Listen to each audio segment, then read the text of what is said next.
Bonjour à tous, bienvenue pour cette deuxième session de l'après-midi consacrée à l'intelligence artificielle dans les médias, dans la presse, pour Médias en scène. On va parler des cas d'usage, ça a été un tout petit peu évoqué dans la session précédente. Là, on va rentrer dans le vif du sujet avec des choses que font réellement les médias, les rédactions, en utilisant l'intelligence artificielle en 2025. Et cette session va être internationale, puisque nous avons autour de la table Liz Lund du Financial Times, qui s'exprimera pour son intervention en anglais. Je ne traduirai pas. Par contre, si vous avez des questions à la fin ou si elle souhaite intervenir, je peux faire des traductions, mais elle expliquera ce qu'elle fait en anglais. Ensuite, international aussi d'une certaine façon, mais en français, Pierre Romérazing, puisqu'il s'occupe de la technologie pour le consortium international du journaliste d'investigation. Il nous expliquera comment il utilise l'IA. On va revenir en France avec Radio France. On va même aller dans les radios locales de Radio France avec Florent Latrive, qui est directeur adjoint de l'information en charge du numérique à Radio France. On va aller au Canada avec Chloé Zandebort pour nous parler d'une émission de Radio-Canada qui a expliqué aux auditeurs ce qu'était l'IA en utilisant l'IA et qui est allé à la rencontre des jeunes publics pour leur expliquer l'IA et en parler avec eux. Et on va terminer avec quelqu'un qui est de la même maison qui vous invite aujourd'hui. Moi, je suis journaliste aux Échos et Stanislas est journaliste au Parisien, également dans le groupe Les Échos Parisiens, pour nous parler, lui, d'un usage très innovant qu'on a un tout petit peu effleuré tout à l'heure, qui est l'utilisation de la vidéo pour faire des documentaires journalistiques. Voilà. On va démarrer. We're going to start in English, and we're going to start with Liz Lund, qui est Product Director au Financial Times. Donc le Financial Times, c'est un peu l'équivalent des Échos pour la presse britannique, et qui est venu de Londres pour nous expliquer quelques usages. Liz Lund, I'll let you start your presentation. Bonjour, je m'appelle Liz et je ne parle pas français. That's the three phrases I know in French. Thank you for having me and thank you for having me in English. I'm a product director at the Financial Times and I look after the editorial tools and an AI team that was formed at the beginning of the last year. So for my case study, I wanted to take you through the journey that we've been on with that team. And I know we're going to have slides. Yeah. That's the next slide. Okay. You should. We should. The slides should Not start. yet. Sorry for It's the demo effect. It's not too critical. I Okay. can just talk through it. Here we are. Okay. And if you want to go back, Back. no, you could go to the first one. Okay. Awesome. Okay, let's go. So we started with a very vague brief. I think most of the media outlets were in the same space where something big was happening with AI. We just wanted to be prepared. We didn't know what exactly we were going to do. So the FT invested a pot of money and dedicated a bunch of people to the problem, or to be more specific, to a solution that ended up looking for a problem, which is not the best way to do it, but we just wanted to have some capacity to think about that stuff. And we didn't know which threats opportunities to start with first, so we ended up with a long list of ideas, and this is just a snippet of them. And all of them, especially when it came to generative AI, were kind of bumping into the question whether the quality of the output that the LLMs could produce would be good enough so that the value is enough to justify the investment, the maintenance, and the LLM costs that would be associated with it. And to start answering the question, we needed to start somewhere. We decided to pick something small, modest, and to generate some summaries of newsletters, of articles for the newsletters. And it felt easy, so we needed to understand what the journalists decide to put in it, what are the selling points, how they balance it being informative with being enticing to read more, how they balance their own voice with the FT style, and then to put that all into the prompt and settings of the LLM, and then eventually put it in some kind of interface so that they can use it. And it took us about 6 weeks to get to the first solution, and the result was underwhelming. Didn't quite deliver what we wanted, took quite a long time to edit the draft, and wasn't the quality that we wanted it to be. So we had to have a reality check and thought maybe the whole approach is just not working. We're not going to get through this list of use cases fast enough to find the right ones. So instead we pivoted and we built an internal tool that we called AI Playground. So it's a way for the newsroom and any other teams to interact with the Financial Times archive, to search for it in natural language and then get back segments of articles, or even pre-select the articles you want to use as context, and then create prompts and edit prompts, see what the output comes out, rate it if it's good, and even save and share the best prompts with your colleagues. And even some of those prompts end up being used in productionized workflows. So this is kind of a testing tool, and some of those use cases ended up in production workflows. What it allows us to do is get the newsroom working directly with the LLM to see what it's capable of and disregard some non-viable use cases like multi-article timelines that tended to just hallucinate and put things in the wrong order, and then focus on more interesting and more perspective ones. For instance, right now the old text image is being drafted by AI and then reviewed by journalists. The audience engagement team has explored generating the first comment in the thread to engage a discussion based on an article with an LLM as well. And we're developing new features like bullet point summaries at the top of an article.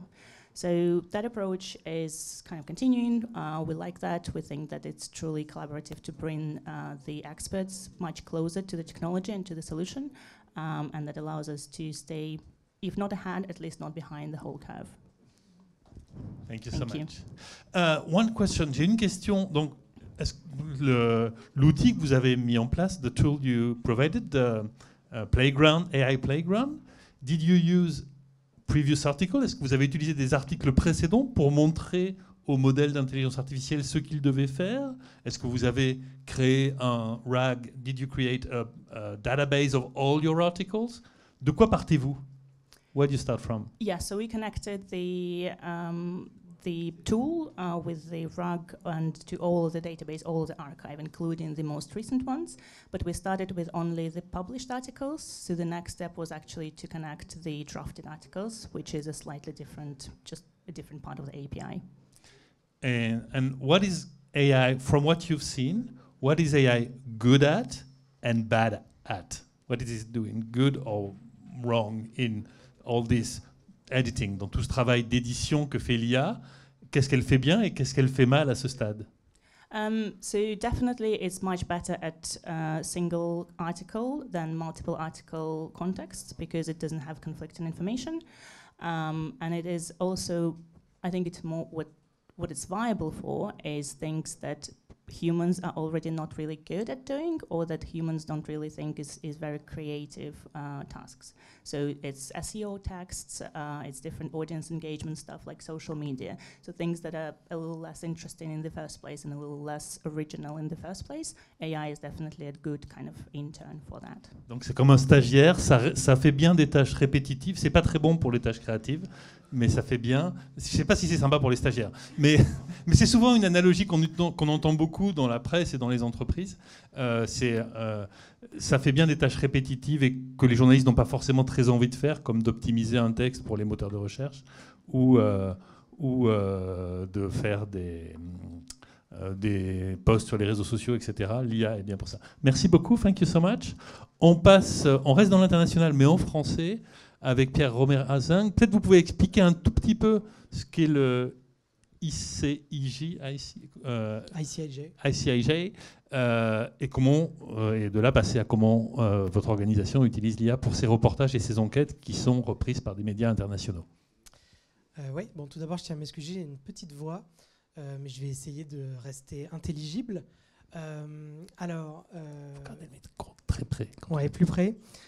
Donc l'ICIJ, ICIJ parfois, comme ça peut être prononcé sur les plateaux télé, c'est un consortium de journalistes qui organise des grandes enquêtes. Alors il y a plusieurs consortiums de journalistes actuellement sur le marché, on va dire.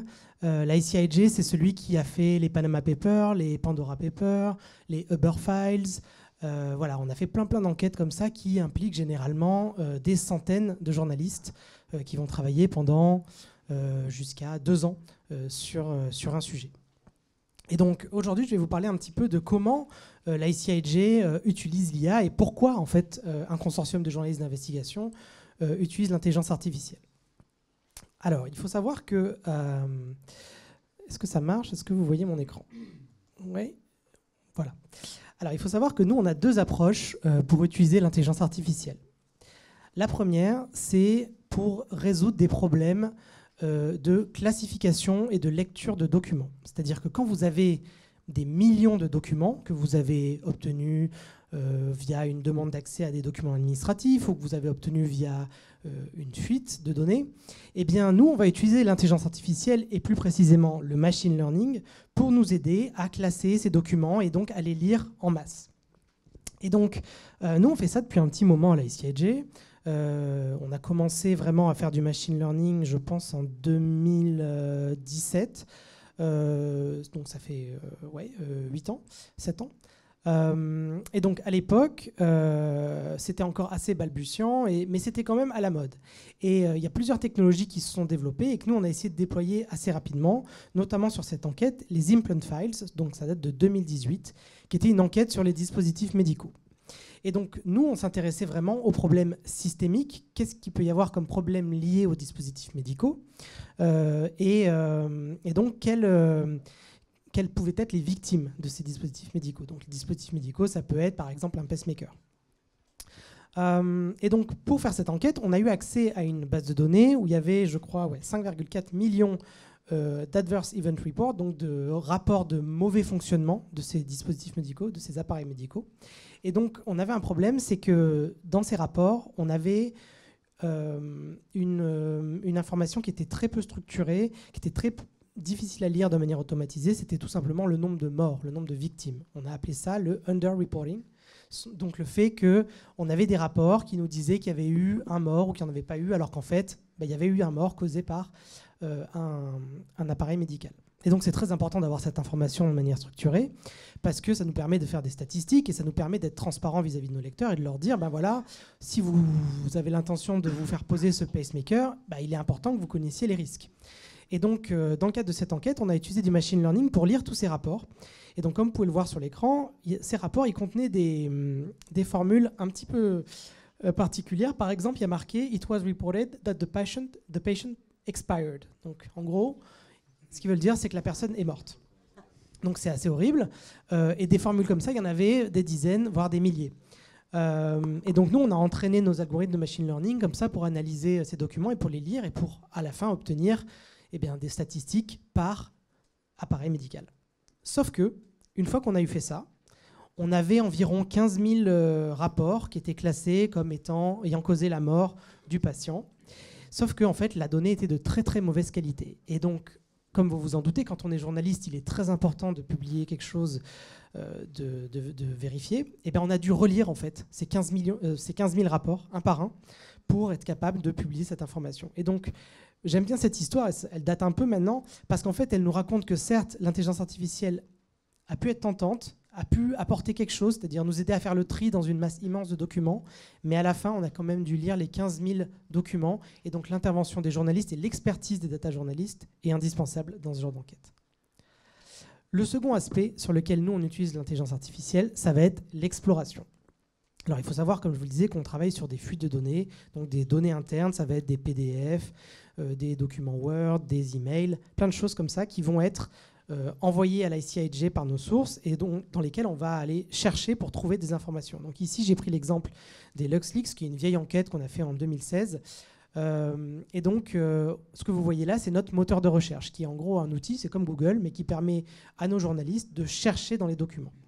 Et là où l'intelligence artificielle nous permet de faire de grandes choses, c'est qu'elle va nous permettre de lire ces millions de documents, alors qu'auparavant, on avait des outils qui étaient très, très mauvais pour extraire des données de ces documents. Et donc, grâce à l'intelligence artificielle, on va pouvoir lire le texte des images. C'est quelque chose qu'on fait depuis une vingtaine d'années, mais aujourd'hui, on arrive à le faire de manière beaucoup plus rapide et beaucoup plus efficace. On va pouvoir traduire les documents. C'est très important quand vous faites une enquête une dimension internationale. Il faut être capable de lire les documents, qu'ils soient en portugais, français, espagnol. Et enfin, on va pouvoir classifier, alors je ne sais pas si le terme est bon, mais plutôt classer les documents, donc pouvoir dire ce document c'est du spam, ce document c'est un business plan, ce document voilà, il correspond à, je ne sais pas, des formulaires pour créer une entreprise. Et quand vous avez des millions de documents, comme ça peut être notre cas, et bien en fait ça vous fait gagner un temps fou. Ça vous permet d'exclure le bruit de vos recherches et ça vous permet aussi de concentrer vos recherches sur un aspect particulier, justement en ayant classer vos documents. Et donc pour arriver à faire ça, on a utilisé de la vectorisation et du machine learning, mais ça reste quelque chose qui est assez, pour la classification, qui est assez expérimental chez nous et on ne le fait pas systématiquement, notamment pour des questions de coût. Tout ce qu'on peut déployer aujourd'hui sur des millions de documents, ça coûte une fortune et malheureusement l'ICIJ n'a pas des ressources infinies, contrairement à Google, Microsoft ou OpenAI.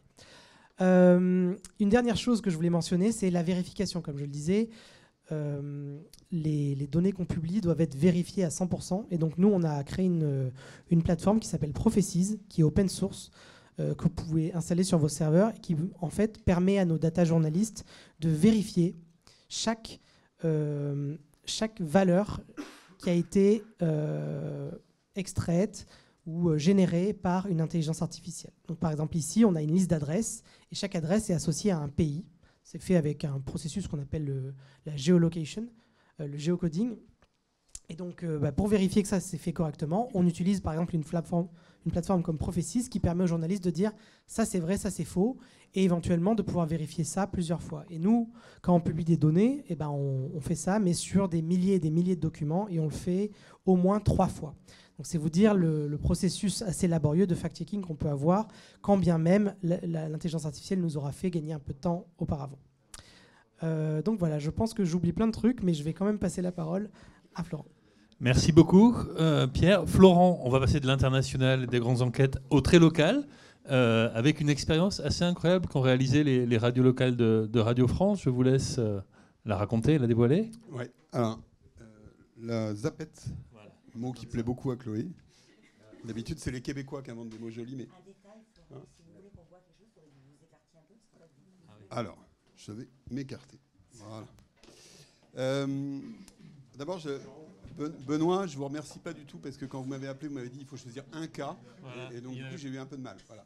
Ouais. C'était difficile parce qu'effectivement, comme dans beaucoup d'organisations, on a créé une structure qu'on a appelée la conférence éditoriale de l'intelligence artificielle. Un acronyme, ça fait CIA, comme ça les gens le retiennent. CIA in English.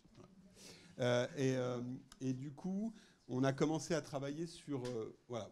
4 champs principaux, l'aide à l'édition, l'enquête et l'investigation, la lutte contre la... Je vois, Florent, que vous n'avez pas respecté du tout ce que je vous ai dit. En fait, vous êtes en train d'expliquer tous les cas. Non, justement. Après, j'en fais qu'un. Et l'accessibilité. Donc, énormément de champs. J'en ai choisi un pour aujourd'hui qui était, effectivement, il fallait que je trouve une raison de le choisir.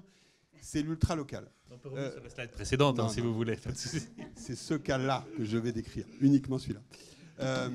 En fait, la question du local a été tout de suite très importante. On est à Radio France.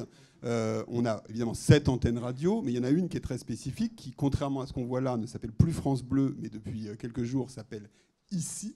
Voilà, important. Et c'est un réseau de 44 radios locales sur tout le territoire.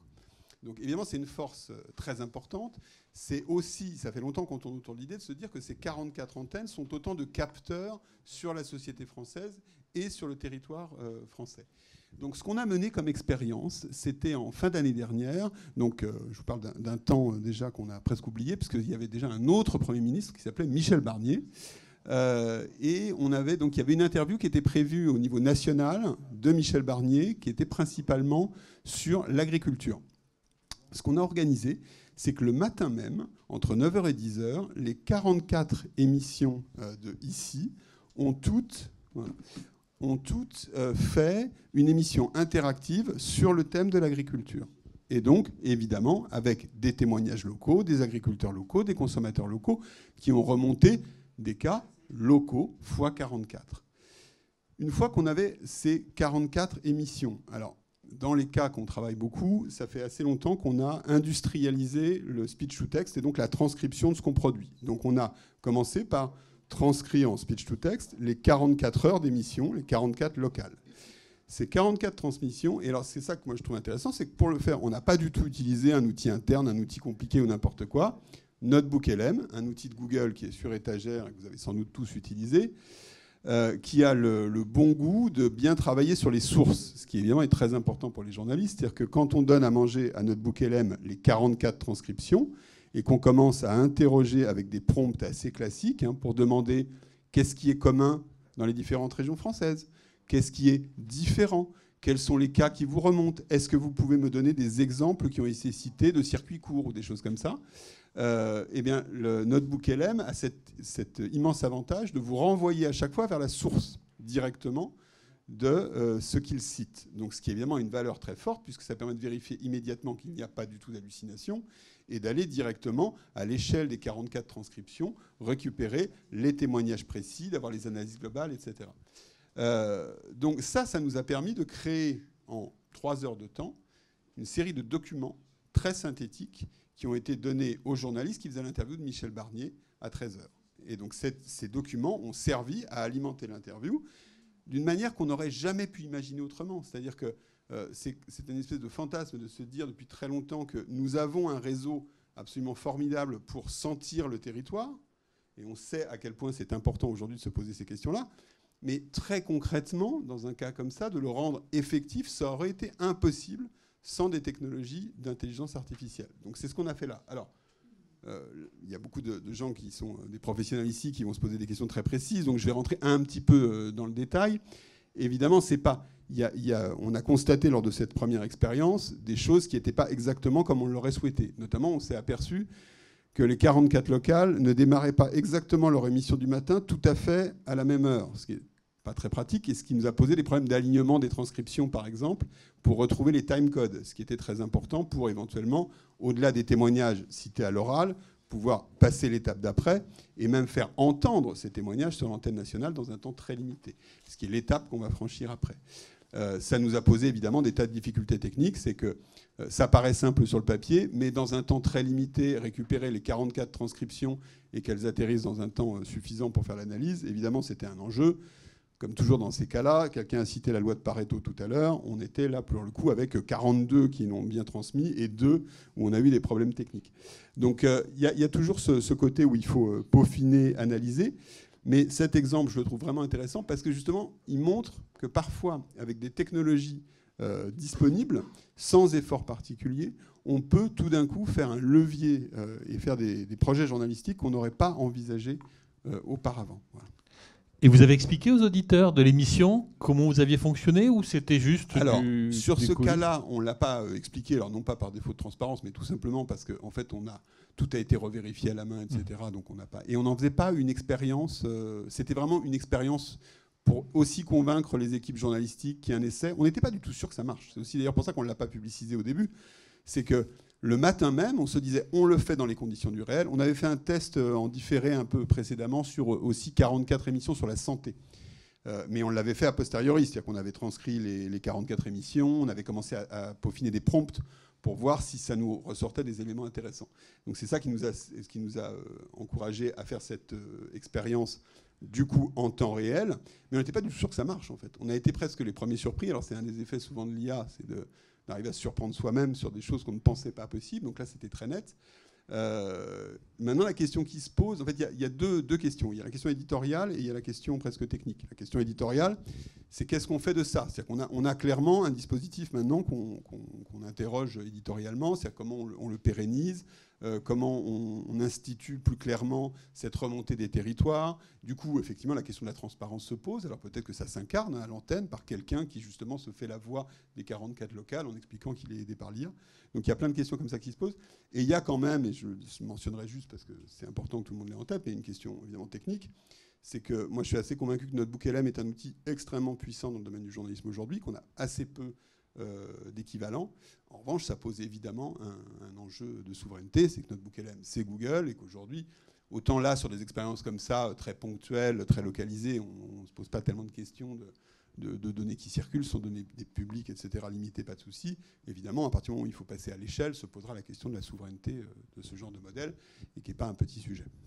Merci beaucoup. On va rester dans la radio et on va rester dans expliquer l'IA et comment l'expliquer aux éditeurs avec l'expérience qui a été menée par Chloé à Radio-Canada. Je vous donne la parole et Florent vous donne la zapette. Oui, Quel qu'on mot appelle français? un clicker au Québec. Non. étonnamment. Oui. On a un mot Vous l'aurez appris ici à Média en scène. pas mal. Merci Benoît, bonjour à toutes et à toutes, c'est vraiment un plaisir d'être avec vous. Je vais vous emmener en voyage au Canada. Je travaille donc à Radio-Canada à Montréal, la maison mère du média public francophone.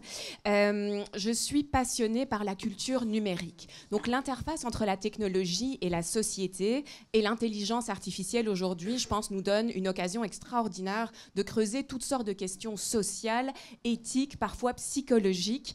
Quand ChatGPT a été lancé il y a 2 ans, pour moi, ça a été l'occasion de voir justement comment la population s'appropriait ces outils, les questions qui émergeaient dans des domaines comme l'éducation, les relations amoureuses ou le travail.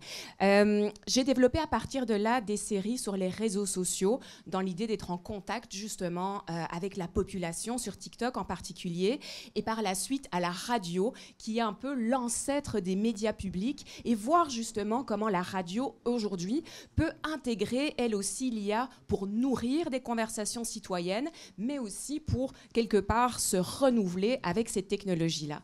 Le projet dont je vous parle, c'est de la matière fraîche. Il vient d'être diffusé à notre antenne il y a quelques jours, une émission spéciale de 2 heures dont l'objectif était d'engager une conversation en particulier avec les jeunes. On sait que c'est un défi pour les médias de renouveler les publics, et dans le domaine de l'IA en particulier, la voix des jeunes est cruellement absente, alors que cette génération est celle qui va construire la technologie, qui est aussi en première ligne aussi pour vivre avec ses effets. Donc qu'est-ce qu'on a fait? On a créé une série d'ateliers pour des jeunes du secondaire et du début de l'enseignement supérieur qu'on a animés dans des bibliothèques publiques dans la région de Montréal et de Québec. Vraiment créer une rencontre dans laquelle il y avait un aspect information. Qu'est-ce que c'est l'IA? Au Québec, on dit qu'est-ce que ça mange en hiver? Un aspect éthique de réflexion, quel est l'impact que ça a pour nous? Et vraiment, on voulait amener les jeunes aussi à se positionner. On a amené des spécialistes, par exemple un artiste qui a créé tout un projet de groupe de musique virtuelle qui se retrouvait face à ces jeunes et qui se faisait questionner aussi sur sa démarche. Et puis le troisième volet que je trouve vraiment important, c'est un volet expérimental.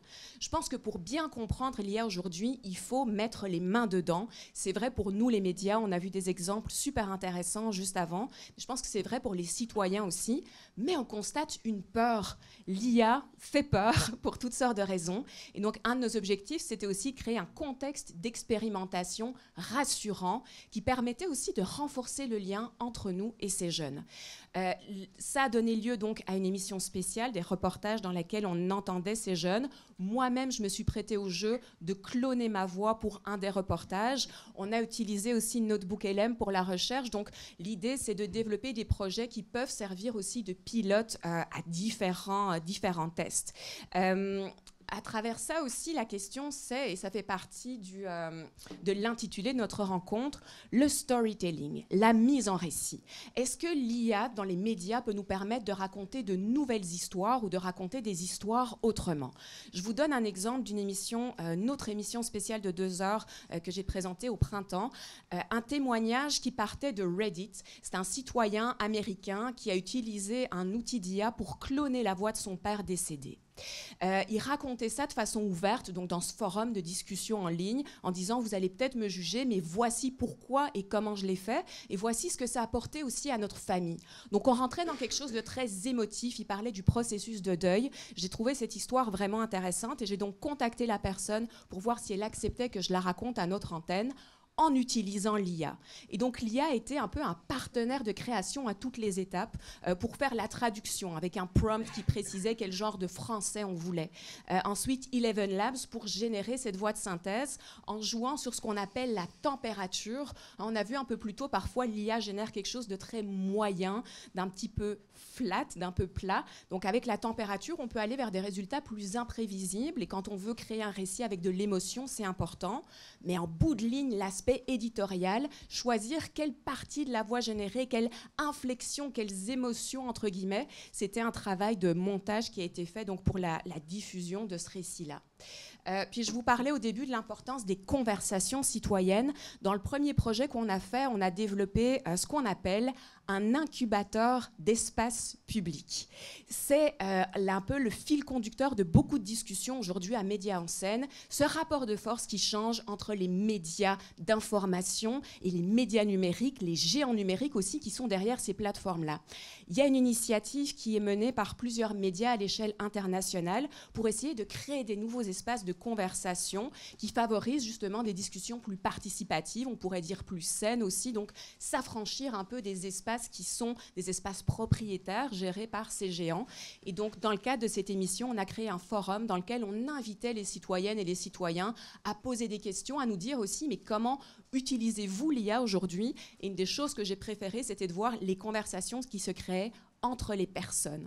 Et je trouve que comme média, quand on arrive à créer cet espace où les gens peuvent s'approprier les conversations, on va plus loin qu'une posture de diffuseur, on crée un lieu de rencontre. C'est ça l'objectif de ces différents projets. Je terminerai avec une petite anecdote. Dans un des ateliers que j'ai donné cet automne, on allait dans un arrondissement de Montréal qui s'appelle Montréal-Nord, avec une forte population immigrante. On rencontrait des jeunes qui étaient en francisation, donc ils étaient en train d'apprendre le français. Et en parlant avec l'équipe dans la camionnette, on se disait pas sûr que Radio-Canada fasse vraiment partie de leur décor au quotidien. Et donc, quand l'animation, l'atelier a commencé, je leur ai posé la question très franchement, qui dans la salle connaît Radio-Canada? Et il y a seulement 2 jeunes qui ont levé la main. Ça, c'est une leçon d'humilité, un rappel à la réalité. Je leur ai dit, qui connaît ChatGPT? Tout le monde a levé la main, on a rigolé. ChatGPT était plus connu que le diffuseur public dans cette classe-là. Alors oui, ça fait un peu mal, mais c'est une opportunité extraordinaire aussi de renouveler le lien avec ces personnes-là. Je pense qu'on peut le faire en parlant d'IA et en utilisant l'IA, tout en étant au service de notre mission d'intérêt public. Merci beaucoup Chloé. On va rester dans l'émotion et de raconter une émotion et d'utiliser ces outils très technologiques pour raconter des histoires. On a parlé de storytelling avec Stanislas et comment vous, on va dire qu'on se tutoie parce qu'on est collègues, comment tu utilises la vidéo au service du journalisme avec tous ces nouveaux outils qu'on n'a pas encore évoqués mais qui permettent aussi de créer des images. Xavier en parlait en début d'après-midi.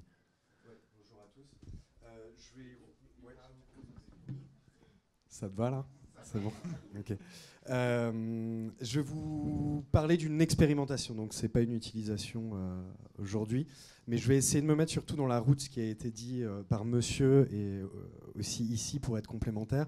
Nous on est dans le service data et innovation à la rédaction du Parisien, ça veut dire qu'on est à la fois journaliste et technicien, donc il y a des développeurs, des data scientists qui vont d'un côté faire du data journalisme, de l'enquête, et aussi développer du petit logiciel. Et en l'occurrence, on s'occupe de tout ce qui est introduction de l'IA dans les outils éditoriaux, parce que c'est aussi une prérogative profondément éditoriale. Et donc c'est quelque chose qui est géré à la rédaction, à l'intérieur de la rédaction au Parisien. Là, je vais essayer de faire un petit pas de côté pour être un peu complémentaire. On va parler de vidéo et d'IA, mais sur un usage en particulier, très particulier. Et là, je me mets complètement dans ta roue, on vient de se rencontrer, et je vais essayer d'être complémentaire dans le propos. On a beaucoup parlé de LLM, d'IA en texte, en fait, finalement, ces 2 dernières années, mais j'aimerais vraiment mettre l'accent sur ce qui est en train de se passer du côté du son, on en a parlé un petit peu ensemble, mais aussi des images et de la vidéo. On a énormément parlé de l'aspect fake news et évidemment du bien à double usage que ça peut représenter. On parle un petit peu moins aussi de ce qu'on peut en faire concrètement et comment est-ce que, d'une part, on se transforme, mais on ne fait pas de l'IA pour faire de l'IA, on fait de l'IA pour potentiellement faire de nouvelles choses et surtout raconter de nouvelles choses. Et donc, je vais essayer de me concentrer vraiment sur un cas, vous donner un petit peu un état de l'art aujourd'hui. Voilà, je ne sais pas si je clique. Alors, 15 Antonov 21s. Petite introduction. Il y avait une slide avant, mais juste avant. J'ai travaillé depuis 1 an sur la possibilité de créer des films, comme un petit peu ce qui a été montré. Évidemment, dans l'univers de la fiction, c'est absolument phénoménal tout ce qui arrive, que ce soit en cartoon ou en science-fiction, etc. Mais évidemment, étant journaliste, on se dit comment est-ce que je vais pouvoir rapprocher les choses de mon métier, comment est-ce que je vais pouvoir offrir des nouvelles choses aux gens. Et ne pas faire de l'IA pour faire de l'IA, c'est aussi se dire à quoi ça peut servir en plus. Et je vais prendre un cas d'usage très simple, c'est de se dire d'illustrer en vidéo des sujets dont on n'a pas les images, mais dans un contexte éditorial complètement maîtrisé, avec des informations validées, etc. C'est-à-dire qu'un écrivain va rapporter quelque chose du terrain. Et en l'occurrence là, nous sommes en Somalie en 1975 et en 1976. C'est un reportage absolument sublime qui a été écrit par un grand reporter qui s'appelle Christian Hoche, qui a eu le prix Albert Londres en 1978, donc ça date. Mais c'est aussi un cas d'usage de se dire, en fait, finalement, on n'a pas les images, mais on peut aussi illustrer des sujets dans le passé, dans le présent, dans des endroits où on ne peut pas aller, et évidemment dans le futur. Donc je vous invite à regarder ces images. J'ai dû couper en deux le documentaire. Vous pouvez aller le voir sur YouTube, sur ma chaîne après. 15 Antonov 21s, 165 Soviet trucks were placed at the disposal of the Somali authorities. In 53 days, 100,000 Somalis were evacuated to 7 resettlement areas along the Juba and Webi Shabelle rivers. But what a fright. Some nomads had never seen white men, the Antonov pilots. Most had never flown. The majority did not know the sea. Transforming these shepherds into farmers or fishermen was a difficult undertaking. Hearing the roar of the sea for the first time, many thought their last hour had come. For days on end, they hid behind the dunes. It took a lot of patience to explain to them that they had nothing to fear, that their salvation, their livelihood lay in this new element. Imagination, sick with terror, gradually disappeared. In the first few weeks, the officials of Barao and a medical team introduced fish into the food, a repulsive food for most nomads. Je voudrais juste qu'on ait le temps d'expliquer ce qu'on voit. Toutes les images ont été inventées. Captain Fish became the staple food, a revolution. We were expecting the worst. Everything was turned upside down. Nutrition, space, habits, climate, reflexes. In short, everything that, until recently, made up pastoral life. In 8 months, we have made them excellent swimmers and remarkable fishermen. In just 8 months. The first day Ibrahim cast his nets, he caught alone 40 kilos of fish. Returning to port, he wanted to slaughter, as Muslim tradition dictates, a large mullet. The fish, of course, was no longer moving. For 10 days, Ibrahim threw his catch back into the sea, convinced that the flesh was rotten. His son smiles. Today, the old man is one of the best fishermen in the village. He doesn't want to be a camel driver anymore. He says that in the sea there are endless herds that the drought will not touch. Every day we thank the Lord for sparing us. Voilà, c'est la fin. J'ai pas arrêté en cours, avant tout pour respecter ce texte, parce qu'en fait tout a été basé sur un texte. C'est-à-dire que j'ai pris un vieux bouquin, j'ai pris 4 pages d'un des reportages que je préférais, et je me suis dit mais comment est-ce que je vais pouvoir mettre ce truc en image? Et j'ai essayé surtout d'avoir un exercice finalement d'éditeur, qui consiste à respecter au maximum tout ça, et après d'utiliser au maximum les technologies qui sont disponibles. Donc tout ça, ça exploite à peu près une douzaine de technologies différentes pour générer des images, pour générer de l'animation, pour générer du son, pour synchroniser le son sur les lèvres, pour faire toutes sortes de choses. Petit aparté, j'ai aussi accès à Sora, qui est l'outil de génération de vidéos de OpenAI, qui est interdit en Europe. Pour des raisons réglementaires, c'est que petit aparté, mais avec ce qui est en train de se passer au niveau réglementaire, etc., de fait, l'Europe devient un petit peu isolée en fait, dans les usages. C'est qu'il y a des choses qui évoluent à côté de chez nous, mais si on n'avance pas en fait, là-dessus, en fait, on ne peut pas tout utiliser. Donc ça, c'est les étapes principales en fait, de construction de ce que vous avez vu. Ça respecte des étapes extrêmement classiques de la construction d'un film. Ah, il y a les gens qui piquent là, les photos. Non, mais voilà, je montre la recette parce que finalement, bon, tout ça est public d'une part, et d'autre part, c'est absolument fantastique. Ce que je voulais dire, c'est qu'en fait, on a un champ, une nouvelle discipline journalistique qui est en train de s'ouvrir. Et ce qui va être extrêmement inspirant, c'est à quel point on peut avancer dès maintenant. Donc on n'est plus dans la R&D, on n'est plus dans l'exploration, etc. C'est que maintenant, c'est une décision éditoriale, une décision managériale, de se dire, finalement, on peut créer des nouveaux formats comme ça, mais surtout qui apportent On parle souvent d'économie, de hausse de productivité, etc. Bien sûr, mais là, évidemment qu'on peut avoir les moyens d'un énorme studio hollywoodien chez soi, en slip, tout seul. Ça, c'est clair. Mais aussi, journalistiquement, qu'est-ce qu'on apporte?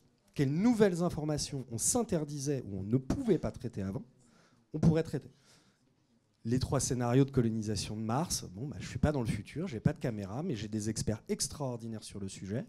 Si je n'illustre pas en vidéo, il va rester en texte. Il va rater des publics et il va rater des médiums assez naturellement. Merci beaucoup Stanislas. Ça mériterait 10 minutes de plus pour débattre avec tous les intervenants là. Malheureusement, on a des contraintes de temps. Je ne sais pas si on a le temps de prendre une question de la salle sur quelle que soit l'intervention. On me fait malheureusement signe en régie que non. Je vous invite à aller explorer les exemples. Je suis désolé, c'est un rôle très très difficile que j'aurais bien aimé. Merci à tous les intervenants parce que je crois que c'était très riche et très varié et que même si on n'a pas débattu, je pense que ça donne une très bonne image de la diversité de ces outils et de ce qu'on peut faire avec aujourd'hui en 2025. C'est pas de la prospective, c'en est en partie.